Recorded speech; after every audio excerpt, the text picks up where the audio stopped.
So welcome, everyone. Come on in. You're all muted, so I'll keep you muted for now. But if you want to open your videos, it's nice to see the people who want to join in with this as well. My name's Luke Nyman. I'm part of the American Book Centre in Amsterdam. We're also in The Hague and in Amstelveen. We've got a pop-up store recently, so that's cool. And that's in Holland because, of course, I don't know where you guys are ringing in from. There's another one. Tonight, at the event you've all been waiting for, is the event between Paul Behrens and Malka Alda. And it's going to be moderated by Thin Lei Win. And there's more people coming in. I have to... It goes ding dong in my ear. It sounds like a doorbell for opening people up. Thin is a correspondent for the Thomson Reuters Foundation, but she also has set up her own news agency in and about Myanmar, and also a storytelling project called The Kite Tales, which is also about the lives and the history of the people in Myanmar, rather than the military and all the stuff that people normally know about. So I'm going to hand over in a second to Thin. I just say a couple of things. Let's see what I had on my list. I'll put the books, the names of the books that you can also get if you want to get that in the chat box. And if you order both books together, then you get free shipping. It's kind of fun. So that's up to you. So without further ado, let me hand over to Thin. If you want to unmute yourself, then you have the floor. Great. Thanks, Luke. Good evening, everyone from Rome, or good afternoon or good morning, depending on wherever you're signing in from. Very excited to be moderating this event. Like Luke said, I'm a journalist, but for the last 3 years or so, I've been focusing particularly on the nexus between climate change and food systems. So talking to Paul and Malka today, trying to understand their insights on these issues is really fascinating to me. We're going to have a 1 hour session, and we're going to start with me asking both Paul and Malka a couple of questions, but we will have time for Q&A. We will open it up to the floor. And like Luke said, please do send your questions in the chat box and we will monitor them and we will pick them up when it's time to do that. Let me just very briefly introduce our two authors and speakers for today. There's Paul, Dr. Paul Behrens. He's an author and academic in environmental change at Leiden University in the Netherlands. Last month in September, he's just published this book. If you hadn't seen, The Best of Times, The Worst of Times. We're going to be talking about this book later today. He also wrote a textbook earlier in the year on food and sustainability, and he has communicated his science knowledge in lots of different newspapers and medium, including the New York Times, Scientific American, and the BBC. I've only met Paul this week, but I have found his book fascinating, so I'm really looking forward to asking him more questions about that. We also have Malka Alda, who is a writer, aid worker, as well as sociologist. She's written a popular sort of cyberpunk political thriller, a trilogy starting with a book called Infomocracy, and it was named one of the best books of 2016 by many, including the Washington Post. And she's also written a lot of op-eds, including in the New York Times, Foreign Policy, and NBC. I met Malka about 10 years ago outside a building in Indonesia. I was covering the Padang earthquake and she was working as an aid worker.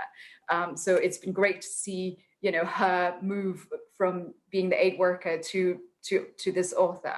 Now, the title for today's talk is "What Does the Future Look Like in a World Full of Man-Made Disasters?" And that the blurb said that we'll be talking about the threats and opportunities humanity face while on the brink of catastrophe. So there's no pressure there. We just, need to save humanity, really. So we're going to be talking a lot of things. We're going to be discussing topics about, obviously, the climate change, the environment, but also social inequality, and hopefully lots of other stuff as well. But we want to try and make it about not just about doom and gloom. I think we already know that there are things that are not going well, but we also want to focus on, solutions and the positive and what are the things that we should be hopeful for. So I'm going to start off with Paul, because his book, The Best of Times, The Worst of Times, is structured in a very interesting way. There's, each topic is started with a chapter that is sort of slightly pessimistic and another one that is very hopeful. Paul, just take us through behind what was, the idea behind trying to structure the book that way, and how hard was it? Because that's a really heavy topic, you're covering. Yeah, so you said it quite well. We can be at the same time terrified about what's happening and what's unfolding, and what scientists actually have been knowing that's going to be happening for quite some time now, and they're seeing it in front of their eyes, which is one of the things that is hard for scientists to see when there's been so much alarm, and now it's really starting to hit home to people in high income nations. Let's be clear about it. In low income nations, people have been aware of it for some time, and really in the book, what I wanted to do was steer away from what you normally see in environmental science books. So you normally get 85% of just dire information, really bad stuff. And these can be wonderful books, but they then have a sort of 15% which says, oh, look, we've got these solutions, we can do these things. And quite often those solutions are specific to that problem.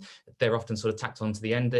There's no discussion of whether these are things that are sort of feasible in some way, and what the depths of the changes have to be. So in the book, I have these chapters where I have the pessimistic chapter and the hopeful chapter in food, energy, economics. And by doing that, hopefully, sets the baseline for where we're going if we carry on today. If we carry on with the marginal, small-scale changes, not doing enough, and where we could be, the massive amount of hope, really incredible amount of hope of a much better world if we addressed these problems and actually get to where we need to be. Really cleaner air, saving millions of lives every year, better equality. I mean, there's lots to go into in terms of the specifics. So by doing this, I hoped to both engender the sense of emergency of this, but also the massive hope and how much change is involved in grasping that hope. Great, thanks, Paul. We'll come back to your book later and some of the details that you mentioned in the book. I'm going to go to Malka now. So, one of the things that was quite clear in Paul's book was there was a lot of talk about governance, the importance of governance, whether it's from top down or bottom up, to try and bring those changes. And some of your books, particularly the trilogy, the Infomocracy, has so much in terms of a new governing structure, right? Almost a new world order. You also approach similar things in terms of society, technology, but from a slightly different perspective. And want to hear about that. How you structure your books, and how do you sort of hope to see, I guess, perhaps, the world of the future world through your books and the way you structure them. Yeah, thanks. I think, when I write my books about the future, what I'm really writing about is wishing we could have a better present. I'm really trying to write about the things that I hope will wake us up to some of the irrationalities in our system today, some of the things that don't have any reason other than either perhaps tradition or path dependency or the interests of the powerful who want to have them a certain way. And that we should really be thinking about how much more we could be doing with our governance systems. And we think so much about technology, and I think we really focus on technology as a place for silver bullets and a place to solve all of our problems. And yet we know that technology, in the sense of digital technology or medical technology, it doesn't function in a vacuum. You need the social technology to back it up. And so I really wish that we were thinking more about our social technology of how people interact, how people make decisions together, how people propagate those decisions out into action. And that's what I hope to inspire with my books. So you see, both of your books have very dystopian themes, but they're also very hopeful. I'm trying to find the positive themes here. Speaking of dystopian, Paul, your book obviously talk about what could happen if we don't do anything, if we fail to to do, you know, any sustained action to tackle the, you know, the crisis, whether it's the climate or the biodiversity loss or, you know, whatever it is we're talking about. Malka, of course, your books are set in a future that's, you know, sometimes it's very, very advanced, but at other times just really difficult to survive. But both of your books were written and you know, before COVID-19 hit, which is the pandemic that we're living on in now, you know, which is the dystopian present, if I may. Has the pandemic and the lockdown, you know, has it affected your thinking, your views on what's happening in the world and what we need to do, or changes any of your views of what you've written in your books? Paul, do you want to start off? Yeah, no, that's it. So basically jumping off what Malka said there, really. Well, I think about this in terms of the bad and the good. That's been obviously the way I'm thinking and the way I wrote the book. So if we think about the bad, you know, the pandemic and others that will come along are a result of our attitudes to the environment and the environmental harm that we're doing. And you know, a colleague of mine actually pointed out recently, I think a very, very good point that echoes Malka's point here, is that, you know, the response hasn't been to really fundamentally address how these health problems come about. I mean, we've got more pandemics coming down the road, probably, you know, the research tells us. I mean, we don't know, that's obviously an odds-based thing, but that will come along. We've got antimicrobial resistance due to the way in which we do animal rearing. We've got all sorts of health problems. And what's our attitude to this? We don't sort of look at the effort isn't, and the focus isn't on reforming systems, it's talking about a technological fix in the form of a vaccine. And so, you know, this is a little bit like solar engineering. This is sort of geoengineering style stuff. Oh, we'll just, you know, we'll plaster over the cracks and make more problems in the future, you know, and never really face up to these issues, this better world that Malka was talking about. You know, and this is even in the case that in the UK, polls found that only 9% of people wanted to go back to normal. So this idea that we've got a vaccine to get back to normal, I mean, people actually don't, you know, there's this system disconnect of what people really want. So, has it really changed much? It's sort of an accelerant for themes that are in the book, for what is in the book. You know, pandemics through history have been a sort of catalysts in this way. You know, it also broke up, I think, what was some of the most optimistic stuff that we were seeing in terms of the large-scale protests for climate movements. It made that a little bit more difficult. And there's a real danger of a bad sort of Keynesian stimulus. This is where governments try to stimulate consumption and demand. And of course, these have huge environmental impacts. And so far, it looks like most stimulus packages are really rather brown than green. I mean, there's very few that have got really good ratings in terms of a green recovery. Yeah, so, but on the positive side, and ways it did change the systems a little bit, is we're seeing a situation where people are getting a sense of what common action problems really look like, what it means to protect one another. You wearing masks, to change behavior, to adapt in your life. Now, this is not the way in which we really want to do it for the environment. You know, we want it to be a fulfilling way in which we adapt. But, you know, it does show that people are able to do it, that there is this will. And, you know, it's this sort of fire break for people in terms of being able to retrain, have hobbies, new ways of living, and, you know, the furlough schemes. And of course, you know, this is under huge uncertainty and that can't be pleasant. But, you know, people are sort of thinking about new ways of living and thinking about whether they really want to go back to normal. So I think that's just a summary of some of the sort of the bad side and the good side. Actually, one thing I probably should finish off with is it won't do much for climate emissions, for carbon emissions. It will in the short term. In the short term, we'll see a big drop. But we did after the global financial crash, and actually it rebounded to exactly where it would have been without the global financial crash about 5 or 6 years later after the full fallout. So in general, long term, it won't. But we'll finish with a hopeful thing on the next question here. And sorry, I'll pass over to Malka there. Malka? I agree. I think that we're, you know, if anything, it just makes it all more apparent.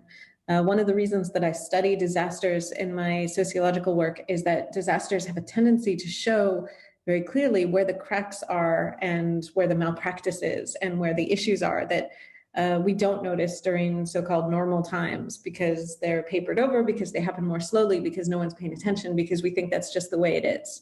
But disasters give us a chance to see where things could be different, which I think is really important. And you know, we're seeing how our healthcare systems are problematic. We're seeing how our governance systems are problematic, and hopefully people are thinking of ways to make them better. Great, thanks. But I think one thing that I do catch from both of you, obviously, you know, there are concerns in terms of how governments are responding to the crisis. And like you said, you know, everything now suddenly being just all about the vaccine, and that's the only way we can sort of get out of it. But also just, you know, I just wrote a couple of stories just in the last couple of weeks. One was the fact that, you know, suddenly a lot of people in rich countries are wasting a lot less food. Food waste is a massive problem in this whole chain of, you know, emissions and climate impact, because we are just wasting so much resources that goes into producing that food.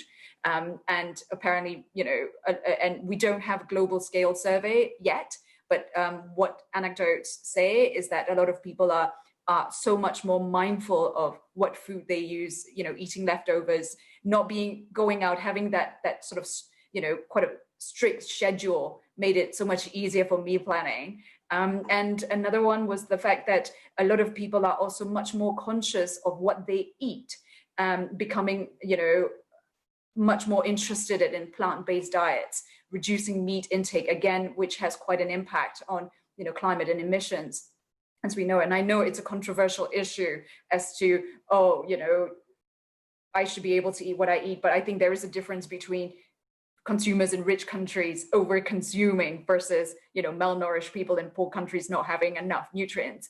But those are two, you know, sort of silver linings that I try and take comfort from, that perhaps, you know, as tragic as the pandemic is, there are some bright spots that perhaps if we can keep up, that might, you know, give us some hope.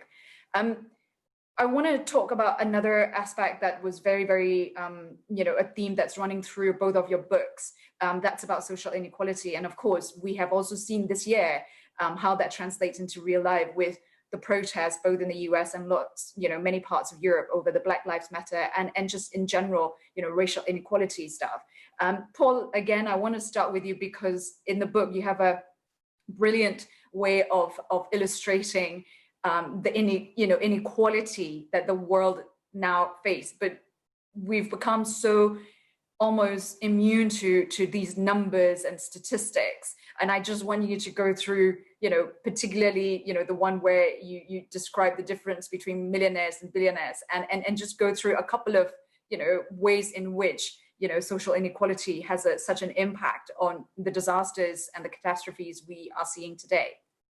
Yeah, sure. Thanks, then. Yeah. So, yeah, the way I put it in the book is, you know, if you were handed $1 every second by Jeff Bezos, you would become a millionaire in 11.6 days. And you'd need 31 years to become a billionaire. And, you know, Bezos was worth, at the time of writing this book, 109 billion. So you'd need, you know, 3,000 years or so to hand over his wealth. It's a little bit more than that now because Bezos has made even more money through this period. It's another way in which COVID has become an accelerant of existing trends. So these things through history inequalities through history have a big impact on the level and depth of collapses regionally over time. Partly this is to do with lock-ins of power. So this is both income inequality and power inequality. So during the quote unquote good years, now that's not good years for everybody, but quote unquote rising civilizations, power can become concentrated, inequalities can build up, and the practice during that period can result in blockages during periods that need change.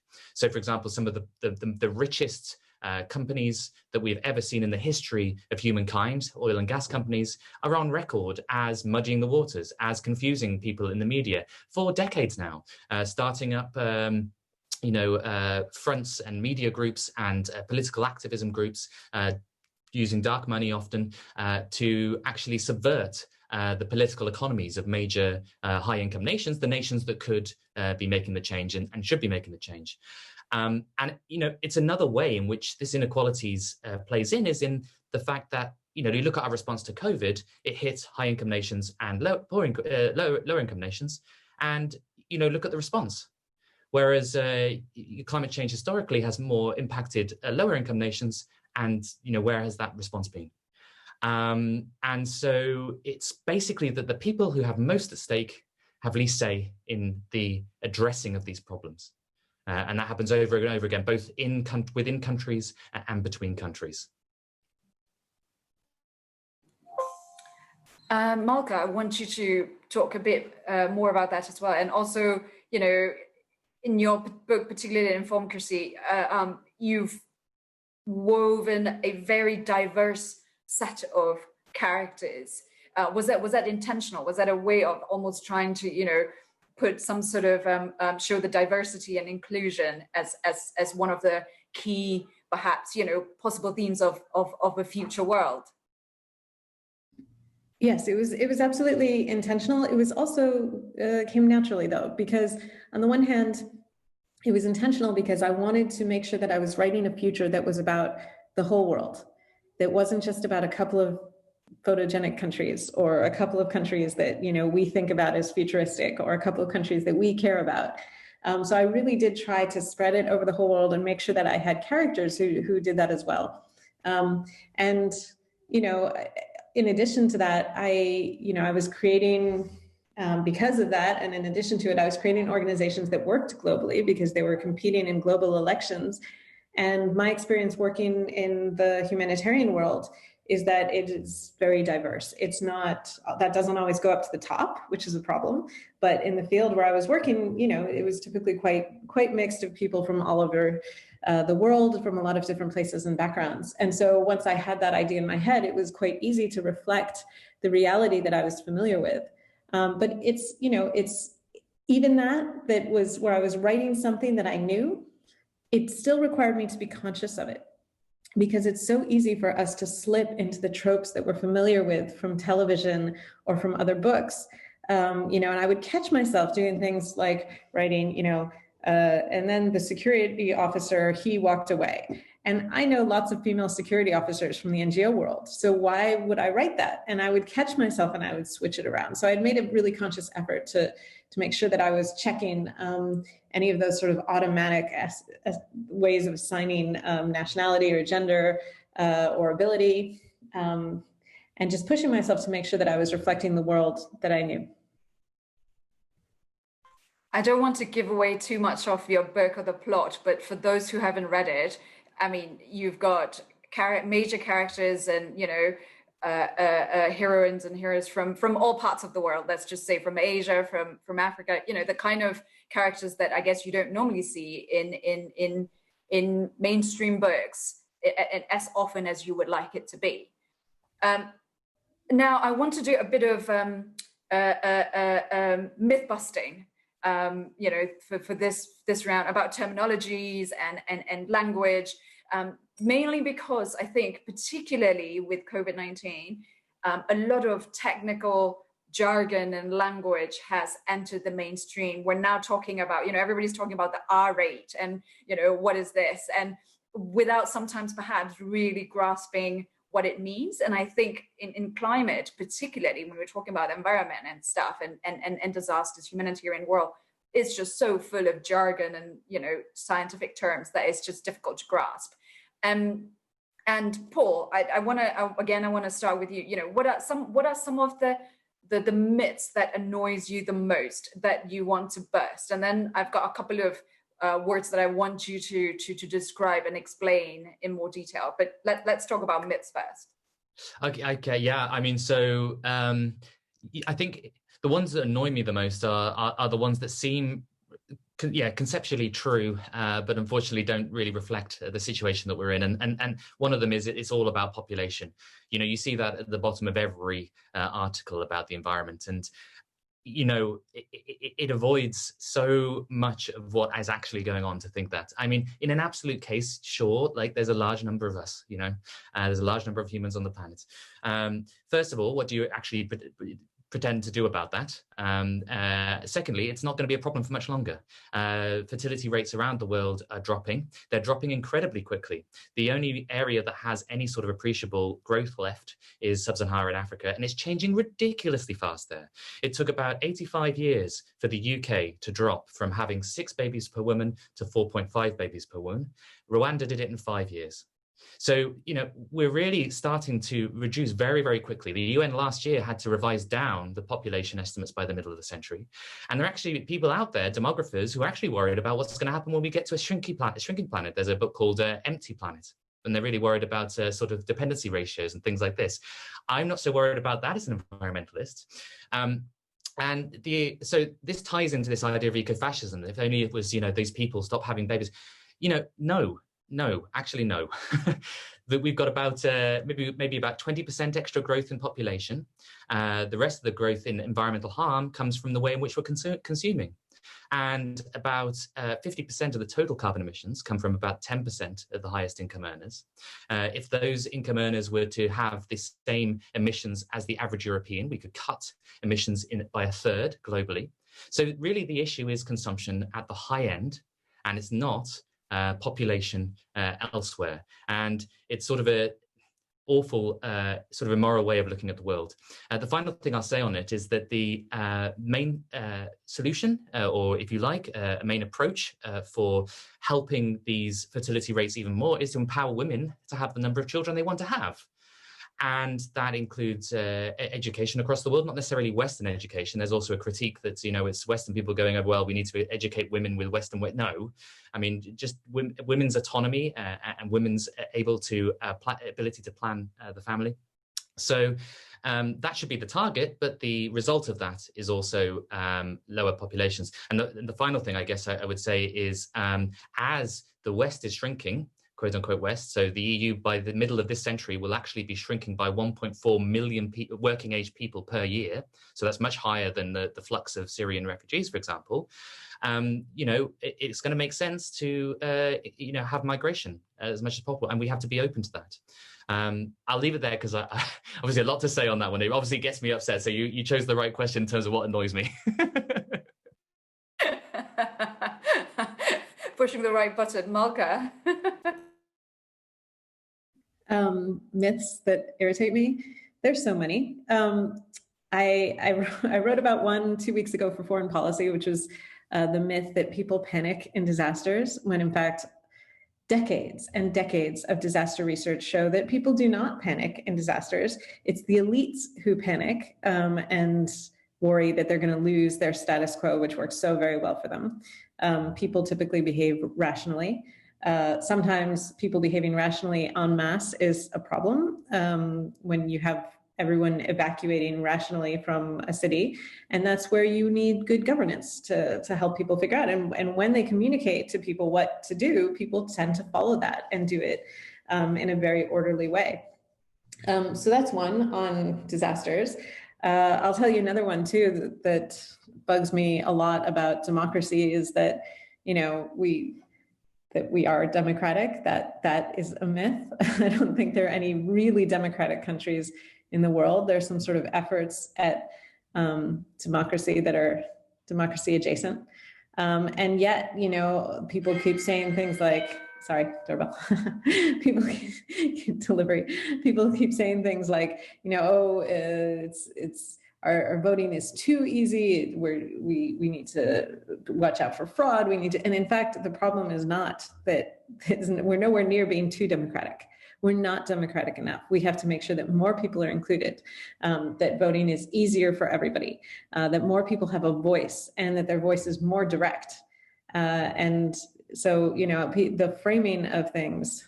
Can I do more? I have more myths that I really hate. Do one more.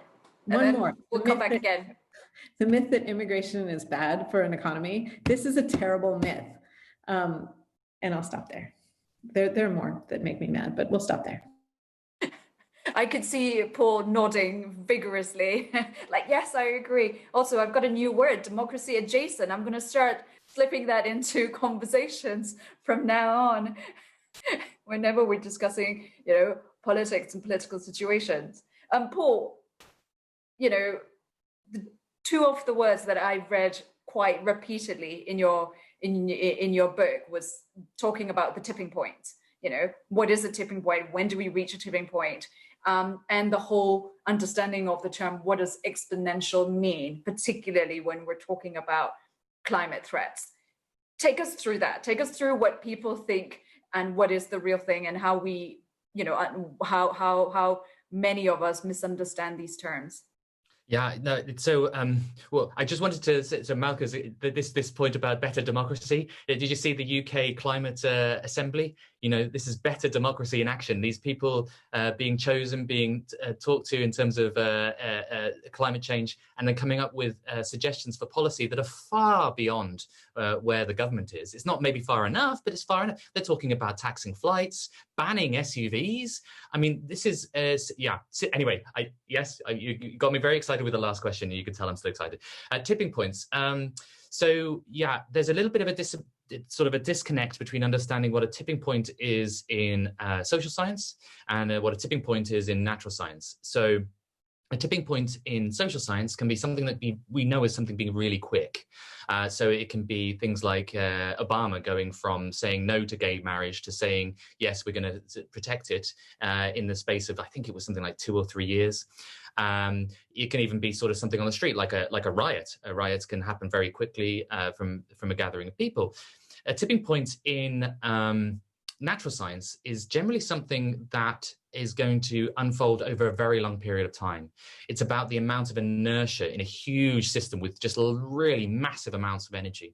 And so a tipping point in climate science, you don't necessarily know whether you've passed it. You don't know where they are necessarily. We can classify what they might look like. For example, in the Arctic, when the amount of ice starts to reduce, well, as it is at the moment, very quickly, you're turning the entire region into a darker surface. You're allowing more hot, warm water to ingress into the ice, and that can speed up the amount of loss. And then that can be a domino effect on lots of other tipping points around the world. And the important thing to remember is that this can sort of play out over hundreds, if not thousands of years. So it is possible, although unlikely, we have passed tipping points today, which will end us up in a very different place in the hothouse Earth. And we just won't know about it for a very long time. So just to clarify that difference between tipping points, scientists call them critical transitions, actually, to try and steer away from this social idea. The other thing you brought up there was exponentials. And this idea of exponentials is really, really important. Our understanding of them, they're so counterintuitive. To give you an example of how to do it in your head, if you take the number 70 and you divide it by the percentage of growth, that's going to be how long it takes to double something.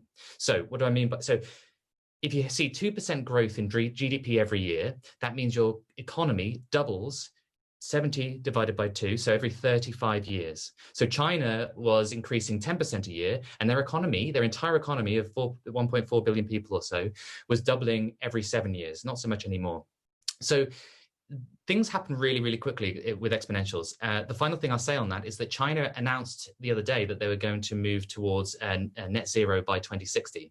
And some people said, well, that's a 50 times doubling of solar energy in China. That's, 50 times the same amount? That's crazy. Well, actually, if you do the calculation on that, in terms of how much growth that is, that's 10% a year.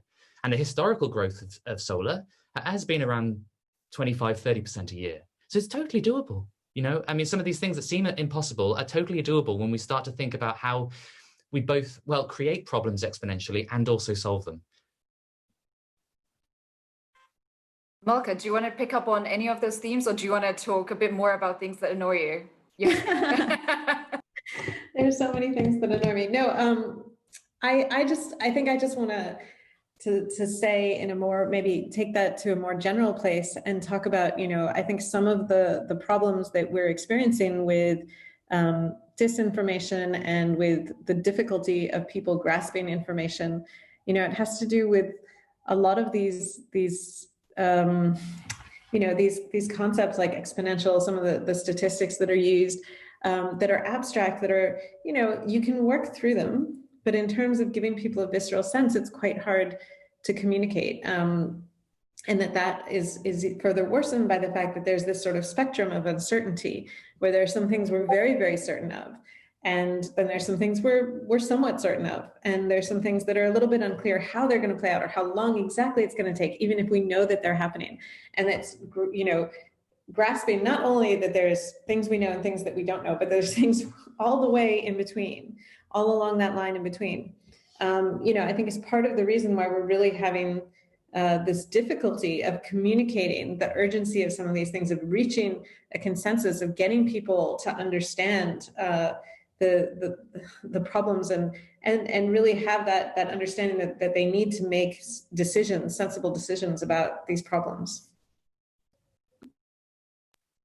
And where do you think, international agreements and international organizations, like the United Nations, which just turned, 75, where do you think,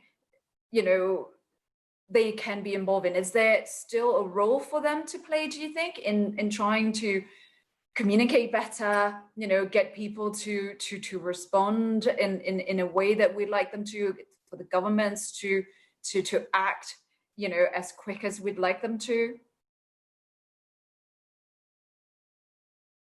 Malka, would you like to take that first, Malka? Sure, because that's another thing that irritates me is the UN. No, just from sort of an NGO perspective. No, the UN could be great, and we need a great analog to the UN now. We need some kind of global governance, and we need it to be a kind of global governance that is more democratic, that is not controlled by the great powers. We need a global governance also that is really a bit more of governance, a bit more of a social compact, and less a sort of volunteer, we don't have to pay parking fees in New York City club. And so, I think it's really important that the UN continues to evolve, ideally more quickly than it has been recently, because we have global problems. We really need to be dealing with these things all together. And sure, there's going to be holdouts, and there's going to be some countries and some individuals who are not going to follow, but we still need to be working on it as a group. We need to be working on it together. So yes, to something like the UN, but more so. Paul, any thoughts? Yeah, I would just, I would follow up that, from pre-1900, as I understand it, it would have been hard to imagine the UN coming about. 75 years is not that much time. It's only a few percentage, the length of the Mayan Empire, for example. So this is, a development. And, it's only as good as its constituents, of course. And we've seen that with the WHO, and other UN agencies. An awful lot of frustration and bureaucracy, but also, it's a platform. And over time, it has eradicated smallpox, as I understand it. It was the major reason why smallpox and rinderpest, which was a cattle disease, which was a terrible disease causing famines, were eradicated, close to eradicating polio, guinea worm disease. And then there was the Montreal Protocol of, to control CFCs. And that had a lot of what we need in climate agreements, in that it had phase out, it was ratcheted up as we went, Paul? Yeah. Sorry to interrupt you. Sorry, yeah. People might not know what the Montreal Protocol is. So so this was an international agreement to, yes, of course. The scientists discovered there was an issue with the ozone layer. We were seeing, in fact, it was completely unbelievable to the scientists at the time. They really needed lots of verifying and checking because it seemed so unlikely. And then eventually there was a sort of theoretical underpinning of how it could be happening. And then the responsibility was found to be CFCs used in refrigerants and some other industrial processes. And then it was the case of, well, we need to get rid of this because if the ozone layer gets much bigger, we're going to have UV coming down through the atmosphere in much greater quantities, damaging crops, and actually, was really an existential problem. And what happened was the international community got together and said, well, we'll phase this out and we'll do this very scientifically. So if we need to phase it out faster, we'll phase it out faster. They also put together a aid package to help out lower income nations do this phase out, which is an important part of what climate is. Now, the other dynamic that was very similar was that some of the CFC companies also tried to resist the change. And that's the same with the fossil fuel companies today. So DuPont and things like this actually tried to resist it for a while, not in any great depth, because maybe they weren't as powerful as some of the fossil fuel companies today, and also because we did have technological substitutions which could drop in to the existing infrastructure, the existing lock-ins. Today, we don't really have that luxury. We have to change the actual entire system. We can't just drop in replacements and just hope everything's going to be all right, because energy is such a large part of civilization. yeah, I'll leave it there. No, thanks for that. I just wanted you to explain it a bit, just in case, people listening, not everybody might be aware of what the Montreal Protocol is, but it is a good example of what can be done and has been done, just needed more of that, quicker and perhaps more decisive, right? One of the questions that's coming through, and I think that's really interesting because, this is from Libby Monks, who said the whole mentality of, well, just me alone can't really change anything. What would you suggest to say this to these people, and what are the best things that individuals can do to avoid disasters of tipping points? I mean, that's the whole issue with climate change, right? It just feels so big for an individual to tackle. So it's just sometimes feel hopeless and you don't know where to start. So yeah, it's a great question. What would you, I guess it's two parts. One is, how do you try and persuade people who says, well, I'm just one person, I can't do anything. Two, what you yourself can do that could actually have any significant impact. Paul, do you want to start? Yeah, sure. Yeah, totally. So the key thing to do is to accept that it's going to feel scary. That is going to feel a bit frightening once you start doing the reading and start seeing what's happening. And it's going to feel a little bit overwhelming. And that can be a good thing. The science is out on whether fear is a really good motivator or not. It may be a stepping stone to actually doing something. And the general advice that I have is, look within and look without. What is it that would make you feel better about it? If every single thing that we do and every single thing that we decide to do and talk about matters. You matter because you are part of a network of, say, 150, 200 other people who you talk to on a regular basis, and you can tell all these people about what you're doing, why you're doing it, and why you feel it's so important. And those social bonds is really what makes us tick. And so if you're able to talk about that, talk about your worry, your concerns, talk about what climate change seems to be looking like to you and environmental damage, then it just raises the salience for everybody around you. So you can be a big impact. The other thing is that we have done some research recently looking at climate movements, and it appears to show that if you have very high amounts of eco-anxiety, so this worry about the future, and a lot of sort of maybe pessimism as well. This is peer-reviewed, so not peer-reviewed yet, so take it with a pinch of salt, but there seems to be a pathway to action and hope through having that action. So if you join XR, if you join in with the groups, you can be quite blue, quite dark about the future, and you start to engender this hope because you see people around you caring. You see this network that cares.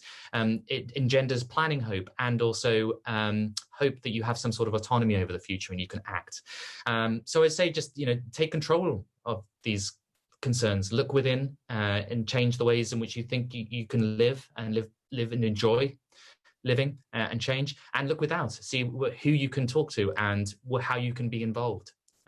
It's the same for all of these problems, all of the problems that we're facing in terms of common action problems, inequalities, BLM, all these sorts of things.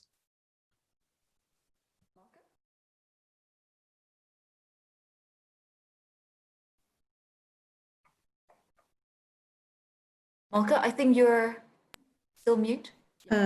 Yes, I don't have much to add because that was very comprehensive and useful and clear, I think. Just to echo that from my experience, even talking about this a little bit on Twitter or on Facebook, I feel like the reactions that I get from people are, there's so many people who are also worried about this, who are also trying to take the small actions that they can. And, and I think that there's this balance, right, of not feeling that it is on us to change the world by ourselves, but on the other hand, that it is in fact in us to change what we can. And so to both, talk about the things that we are doing and also continue talking about the people who do really need to make those drastic changes and who can perfectly well afford to do so and have the power to do so. And, even if our voices are small, as we collect them, they become louder. Yeah, could I just add one more little thing on that? Yeah, so there's really good research on this suggests that some people might have heard of this before, but it really needs to become sort of one of these memes that everybody hears about. And that is that if you have about 3.5% of people actively involved in a cause, through history, that has never failed to have change. So we're talking about sort of changes in governance and these sorts of things. That could be for the bad as well, of course. But in this case, we're looking at things like XR marches, these, and if you think about 3.5% around the world, you're looking at about 265 million people. And so, it still might seem fairly big, but that's a lot. It's looking a lot more manageable than several billion people. So yeah, small numbers of people can make big, huge differences. And sorry, Paul, just to follow up, do you see, all the Fridays for Future and Extinction Rebellion and all those protests, you seeing them bigger and bigger, and then does that give you hope? Yeah, they haven't hit perhaps 3.5% yet, but yeah. So I should also mention that that 3.5% in the research is the absolute maximum that's required. Often you can get change much lower if it's non-violent. So non-violent movements are actually much more effective with much fewer people in getting that change. And yeah, XR, Fridays for the Future, that's one of the saddest things about COVID, is that it's sort of being used as an excuse to try and sort of stop these protests. And marches, and yeah, it's definitely where I see a lot of the hope. I mean, really, I don't think there's been some sort of discussion about really how much of a difference does it make. I think a huge amount. Would you really expect the UK government to declare a climate emergency, for example, without those marches the month before? I mean, it seems fairly clear to me, and that's one of the things that scientists sometimes miss when they make these discussions, is they miss these social networks that have led to this change, and they sort of discount it because it's not measurable in a sense. But all I can say is that, from my perspective, it's definitely made a huge difference. We've got another interesting question.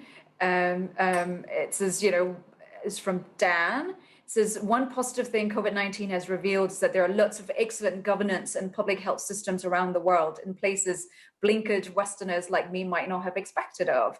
And quoted an article called The Overwhelming Racism of COVID Coverage. And he asked, does this suggest that the future of climate and sustainability policy might be more hopeful than we think if we, had our eyes stuck, because we've had our eyes stuck on Trump's America? Essentially, if we look beyond perhaps not just the US, but maybe the US and the UK, maybe we would be more hopeful. Should we be? Malka, do you want to take that first? Well, you probably know more about this on the specifics of the climate and sustainability, but I will say that probably most things will look more hopeful if you're not stuck looking at that particular spectacle, from democracy to everything else. And it is important to remember that we don't get most of the news of what's going on in the world. And that we don't hear from most of these voices. And there are a lot of things happening where people are trying, experimenting with different approaches and instituting different regulations. And that goes for, again, from the climate to democracy to everything else. And it's important that we look so that we can get ideas for what to do and push for them in our own countries, as well as for having that hope. Yeah, I totally echo that. You look at countries like Vietnam, regions like Kerala, who's done an amazing job. Often it's sort of following the science and doing the basics. But when you actually look at the sort of socio-political economy of these countries, it's often a little bit more. There's less distance to power, as we were talking about earlier. So there's often quite a bit of decentralization. There's often better trust in government and the democracies in these countries. And if you look at sort of, does it suggest hope for the future of climate and sustainability? Probably, hopefully. But when you look at where the major problems are, and the major problems are coming, you really can't do a lot without the US here. I mean, they're a huge driver of emissions. And trade policy, which is dictated by might is right, often has a huge amount of resources and emissions associated with it. You basically offshore your emissions, or have carbon leakage. So without these countries on board, it is going to be tricky. I think I'd leave it at that. Well, maybe other than to say there's not going to be a magic policy here. I don't think. I think it's going to be more about the sort of socio-political economy of nations and how those democracies develop, to be honest. That's what makes these problems so huge, I think. It's a really good question, and it's a really hard one to answer. Thanks, Paul. So essentially, I mean, it might be better for our mental health if we sort of try not to be too captivated by the spectacle of big countries where things are maybe perhaps not going so well. But without them, it's also really just hard to move things forward, right? Because of just the way the economy and the world order is set up, that it's just impossible to move without them. Yeah, that's why I think some of the EU, approaches are pretty hopeful in terms of the trade policies here. And one thing I would say is that, you don't have to be internationalist to sort of see good policies that might work for regions. Vietnam managed to fulfill a lot of the sort of social aims of what you'd want from a high income nation on a much lower income, whilst having a reasonable carbon footprint. It's not the case that that Trump's America has to, or America in general has to be some shining city on the hill for the Vietnamese to, see improvements in welfare. I've got another question. It says, the ability of governments and organizations to deal with disasters is often linked to the idea of institutional governance capacity. How do you expect those existing capacity levels to change with an increasing number of climate change-induced natural disasters? It's a two-part question, so that's the first part. And the second is and those particular governance capacity levels, they're linked to social inequalities. And do you see that climate-induced institutional change could potentially also enhance social change? So perhaps, take two questions. One is, how are these capacities going to change now that we're having so many more disasters because of climate change, and whether there's going to have an impact on social inequalities as well? I don't know who wants to. I'm happy to start with that, since a lot of my research is on disasters and government responses to disasters. And you're absolutely right. I mean, certainly the US is not prepared for the increasing number of disasters. They're barely prepared for the disasters that they have now. And I think very few other countries are doing much better than that. And also I will say, we say that in the disaster studies area, we say there's no such thing as a natural disaster, because there's a hazard like a hurricane, which is natural, although it may be climate change influenced, and that interacts with human vulnerabilities. But even more than that, we can go beyond and say there's no such thing as a natural disaster in another sense, which is that almost any trigger that interacts with human vulnerabilities at this point is also interacting with hazardous chemicals, with industry, potentially, as we saw after the Japan tsunami, with radiation, potentially with hazardous materials that are used in construction, with fracking wells, with any number of things that can turn a disaster that involves flooding or involves shaking or involves any of these things that we're familiar with from natural hazards, can turn those into technological hazards as well, industrial hazards as well. And we are definitely not prepared for that, because we're even less, that's something that governments don't like thinking about, because if they think about it, then they have to do more regulation. And it's also very, it's fairly difficult to predict what these things are going to look like. And so that's even more so. And with the follow-up question, yes, in a short, but there is a very complex relationship between social inequalities. That's one of the vulnerabilities that we talk about in talking about disasters and how hazards become disasters. We are certainly seeing that climate change linked impacts are hitting more vulnerable populations first and harder. But like everything, that's not absolute. as it turns out, a lot of rich people like to live on the edge of bodies of water. I don't know why. I would not do it personally, but they do, and they're going to lose those houses and be in danger from that.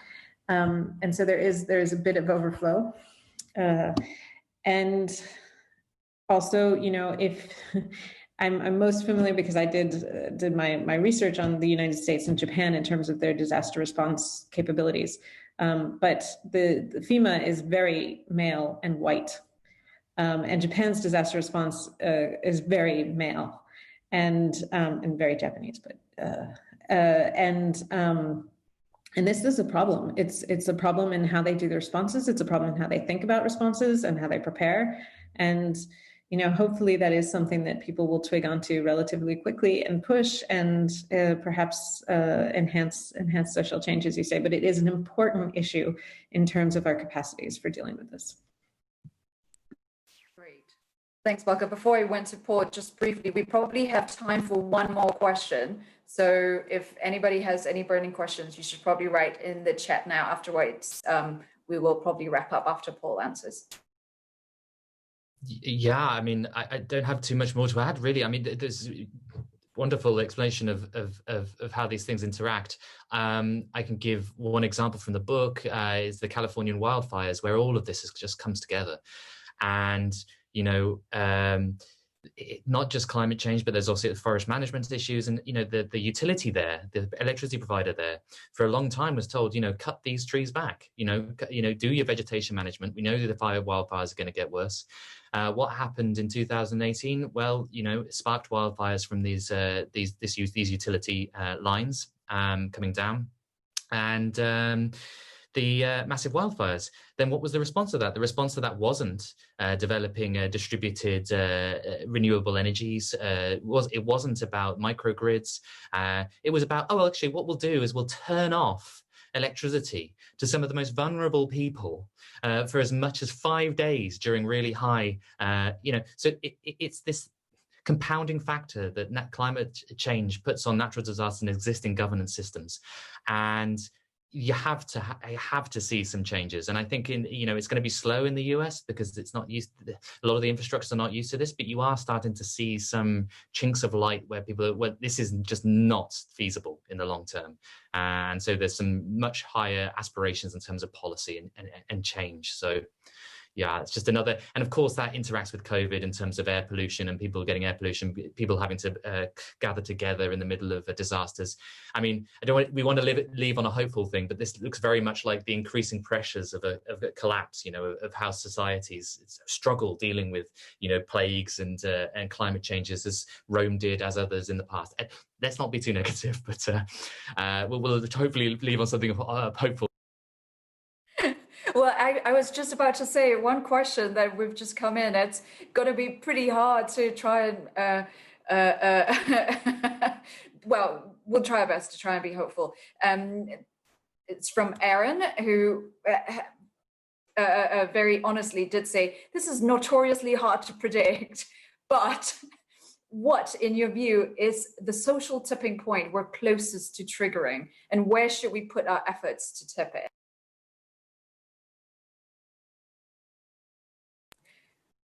Who wants to start? Malka, do you want to put your something on the line here? It's a tough one. do you have an answer, or? I can think of individual issues. I think we are very close to plant-based diets just taking off in a massive way. I mean, environmental activism seems to be taking off in a massive way. In terms of these social tipping points.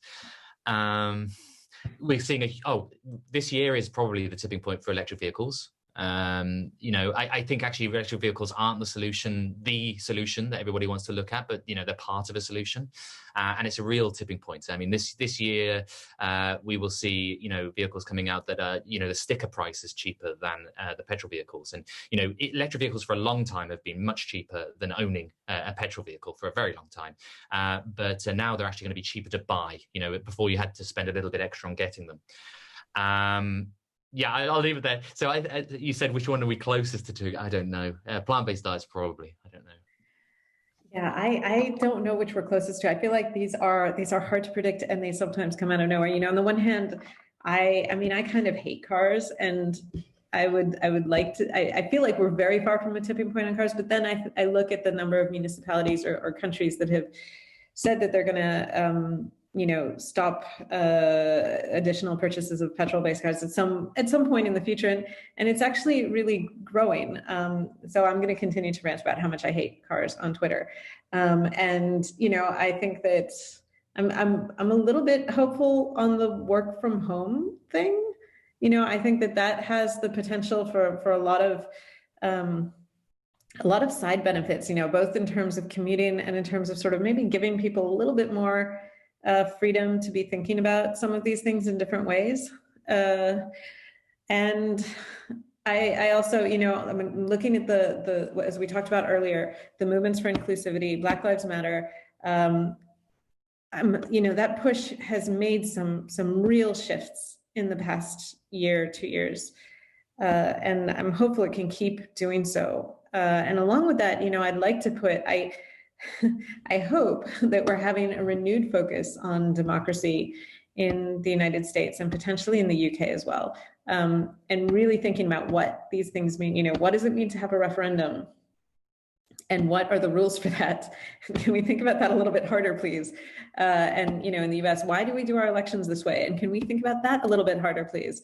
And I'm hoping that there will be some shifts in those areas as well.